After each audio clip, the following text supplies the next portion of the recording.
முகம்மது ரஃபி என்னும் இயற்பெயரை கொண்ட நாகூர் ரூமி தஞ்சை மாவட்டத்தில் பிறந்தவர்.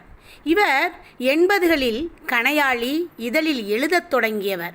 கவிதை, குறுநாவல், சிறுகதை, மொழிபெயர்ப்பு என பல தளங்களில் இவர் தொடர்ந்து இயங்கி வருபவர்.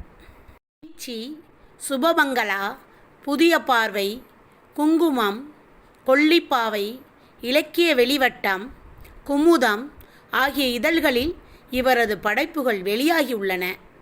இதுவரை நதியின் கால்கள், 7வது சுவை, சொல்லாத சொல் ஆகிய 3 கவிதை தொகுதிகள் வெளியாகியுள்ளன. மேலும் இவர் மொழிபெயர்ப்பு கவிதைகள், சிறுகதை தொகுதிகள் ஆகியவற்றுடன் கப்பலுக்கு போன மச்சான் என்ற நாவலையும் படைத்துள்ளார். நமக்கு பாடப்பகுதியில் கொடுக்கப்பட்டுள்ள சித்தாளு என்னும் கவிதை மனித நேயத்தை வெளிப்படுத்தும் கவிதை தொகுப்பு ஆகும். வான அளவுக்கு உயர்ந்த கட்டணங்களெல்லாம் பார்த்து நம்ம ஆச்சரியப்படுறோம். அடடா, என்ன அதிசயமாக இருக்குன்னு நம்ம என்ன செய்கிறோம், போற்றுகிறோம். ஆனால் அந்த கட்டடம் உருவாக்க உழைத்தவர்கள், அதற்காக வேர்வை சிந்தியவர்கள், இடுப்பொடிய பாடுபட்டவர்களை நாம் என்றாவது நினைத்ததுண்டா? ஏழைகளின் துயரை, அவர்கள் ஏங்கிடும் அவர் வாழ்வை, அவர்களின் பசிக்குறி முகங்களை நொடியேனும் நினைப்பதுண்டானாம்? இன்னலில் கஷ்டத்தில் இருக்கக்கூடிய தொழிலாளர்கள் நிலையை கவிஞர்கள்தான் நினைக்கிறார்கள். அந்த தொழிலாளர்களின் மனச்சுமையை அறியாத செங்கற்கற்களைப் போலவே இருக்கும் கல் மனங்களுக்குள் மனிதத்தை புகுத்தி விடுகிறார்கள் தங்கள் கவிதைகளில் கவிஞர்கள்.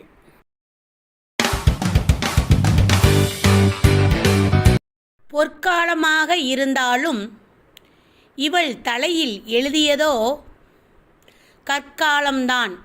எப்போதும் தொலைந்ததே வாழ்வு என தலையில் கை வைத்து புலம்புவார் பூமியிலே. தன் வாழ்வு தொலைக்காமல் தற்காத்து வைப்பதற்காய் தலையில் கை வைக்கிறாள் இவள். வாழ்வில் தலைக்கணம் பிடித்தவர் உண்டு.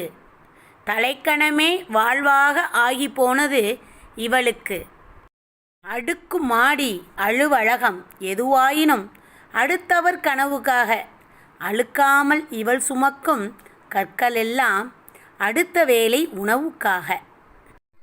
செத்தாலும் சிறிதளவே சலனங்கள் ஏற்படுத்தும் சித்தாளின் மனச்சுமைகள் செங்கற்கள் அறியாது. உலகுக்கே பொற்காலமாக இருந்தாலும் சித்தாளாகிய இவள் தலையில் எழுதப்பட்டது என்னவென்று பார்த்தால் கற்காலம். தன் வாழ்வை தொலைத்து விடாமல் காத்து கொள்வதற்காக தலையில் கை வைப்பவள் இவள்.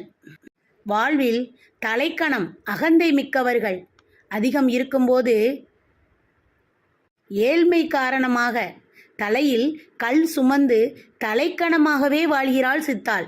அதனைத்தான் கவிஞர் வாழ்வில் தலைக்கணம் ஆகிய இருமாப்பு கொண்டவர் அதிகம் பேர் உண்டு, ஆனால் கல் சுமந்து சுமந்து தலை கனமானது இவளுக்கு. அடுத்தவர் கனவுக்காக, அதாவது மற்றவங்க கனவுனா வீடு கட்டி சந்தோஷமாக வாழணும், வீடு கட்டுறாங்க இல்லையா, அவங்க கனவுக்காக அழுக்காமல் சுமக்கும் கற்கள் எல்லாம் இவளுக்கு எதுக்கு? இவளுடைய அடுத்த வேளை உணவுக்கு தான்.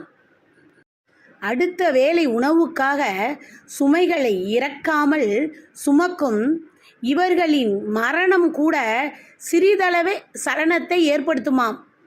என்ன சொல்கிறாரு கவிஞர்? வாழ்வை தொலைக்காமல் தன்னை காக்கவும் அடுத்த வேளை உணவுக்காகவும் சித்தாள் கற்களை சுமக்கிறாள் என்றாலும் இவள் இறந்தால் கூட சலனம் சிறிதளவுதான் என்கிறார். இந்த சித்தாளுடைய மனச்சுமையை அவள் சுமக்கும் செங்கற்கள் கூட அறியாதான். பல கஷ்டங்கள், இன்னல்கள், அதற்கு நடுவே இவ என்ன செய்கிறா? தன் வாழ்வை தொலைக்காமல் காக்க இந்த சுமைகளை சுமக்கிறாள். இந்த சித்தாளுடைய மனச்சுமையை இவள் சுமக்கும் கற்களும் கூட அறியாதாம். எல்லாருக்கும் பொற்காலமாக இருந்தாலும் ஆனால் இவளுக்கு மட்டும் தலையில் எழுதிய தலை விதி என்ன? கற்காலம்தான். தொலைந்து போச்சே வாழ்க்கை அப்படின்னு நிறையா பேர் என்ன செய்கிறாங்க, தலையில் கையை வச்சு புலம்புறாங்க இந்த பூமியில். ஆனால் இந்த சித்தாலோ தன் வாழ்வை தொலைக்காமல் தற்காத்து வைத்து கொள்வதற்காக என்ன செய்கிறா, தலையில் கல்லை சுமக்க ஆரம்பிக்கிறா. வாழ்க்கையில் அகந்தை பிடித்தவர்கள், ஆணவம் மிக்கவர்கள், திமிரு பிடித்தவர்கள், இப்படி சொல்லிக்கொண்டே போகலாம். இவங்கெல்லாம் இந்த பூமியில் வாழ்கிறாங்க. ஆனால் இந்த சித்தாளுக்கோ எப்போ பார்த்தாலும் தலையில் கல்லை சுமந்து தலைக்கணமே வாழ்வாக மாறிவிட்டது என கவிஞர் அழகாக சொல் ஆடலை எடுத்து இயம்புகிறார். அடுக்குமாடி கட்டடம் முதல் பல அலுவலக கட்டடங்கள் வரை மற்றவங்க கனவுக்காக இவ கல் சுமக்கிறா. ஆனால் இந்த கல் சுமக்கிறது இவளுடைய ஒரு வேளை உணவுக்காக, அதாவது அடுத்த வேளை உணவுக்காக. இந்த சித்தாள்களுக்கு மரணம் ஏற்பட்டால் கூட அந்த சலனம், அந்த பாதிப்பு சிறிதளவே ஏற்படுத்துமாம். என்ன கொடுமை பாருங்க. சித்தாளுடைய மனச்சுமைகளை இவங்க சுமக்கக்கூடிய கற்கள் கூட அறியாது அப்படின்னு சொல்கிறாங்க.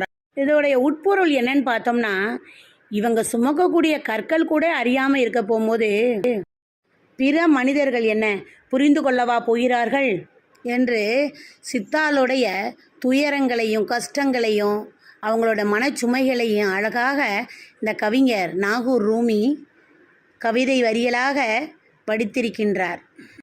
உலகம் அழியாமல் உயிரோடும் உயிர்ப்போடும் இருக்க வேண்டுமானால் அறிவாற்றல், ஆளுமை, அதிகாரம் கொண்ட மனிதர்களை விட அன்பு, கருணை, இரக்கம் கொண்ட மனிதர்களே தேவை.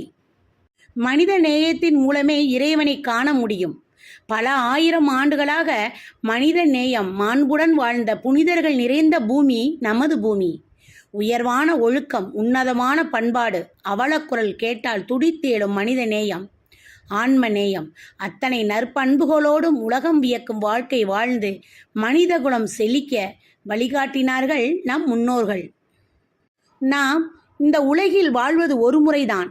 அவ்வாழ்வு பிறருக்கு பயனுள்ளதாக அமைய வேண்டும். சக மனிதனிடம் அன்பு காட்டுவது, அவனை தன்னை போல் மதிப்பது, எல்லைகள் கடந்து ஏழைகளுக்கு இறங்குவது, பசிப்பினி நீக்கி அவர்களை வாழ வைப்பது போன்ற சமுதாய கடமைகளில் நாம் ஒவ்வொருவரும் நம்மை முழுமையாக அர்ப்பணித்து கொள்ள வேண்டிய சூழ்நிலை இன்று உருவாகி உள்ளது. உதவுவதற்காக அன்புடன் ஓடுங்கள். அமைதி உங்களை பின்தொடரும். நன்றி.